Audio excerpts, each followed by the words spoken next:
मुज़ाकरात खत्म हो चुके, अब कोई सेशन नहीं होगा। तहरीक इंसाफ ने इसाक़दार का दावा मुस्तरद कर दिया। ज़राए का कहना है कि तहरीक इंसाफ ने हुकूमत से मज़ीद मुज़ाकरात न करने चीदा हुई तो बातचीत के लिए 6 रोज़ बहुत थे। इमरान खान ने मुज़ाकरात के बाद इजलास भी बुला लिया जिसमें आइंदा की हिकमत अमली तय की जाएगी। PTI ज़राए के मुताबिक अगर हुकूमत दोबारा मुज़ाकरात करना चाहे तो नई शराइत बता दी जाएंगी।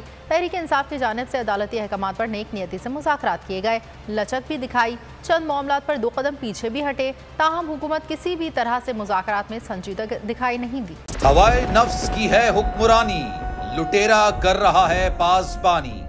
बोल न्यूज के मार्केटिंग हेड आकाश राम ताहा लापता, तफ्तीशी इदारे जवाब देने से कासिर। अहले खाना परेशान, बेटे की जुदाई में माँ गम से निढाल। जो बच्चो हिंदू पर आए थे जो को पाकिस्तानी, मुझे मेहरबानी करे पंहिंजो आकाश वापस कयो।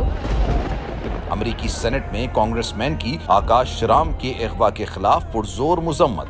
And I, of course, have been concerned about some of the terrible disappearances, some of the abuses of human rights in Pakistan. United nation ने भी आकाश राम की बाजियाबी के लिए मौसर इकदामात उठाने का इंदिया दे दिया। मुश्किल की इस घड़ी में आर्मी मीडिया समेत इंडियन मीडिया भी चीख चीख कर आकाश राम की बाजियाबी के लिए आवाज उठा रहा है। आलमी सहाफती तंजीम और इंसानी हुकूक की आलमी तंजीमों की भी आकाश राम के अगवा की मुजम्मत। उफ क्या जुल्म है, बोल इंसाफ का मुंतजिर। सब्सक्राइब करें और बेल दबाएं ताकि कोई खबर रह न जाए।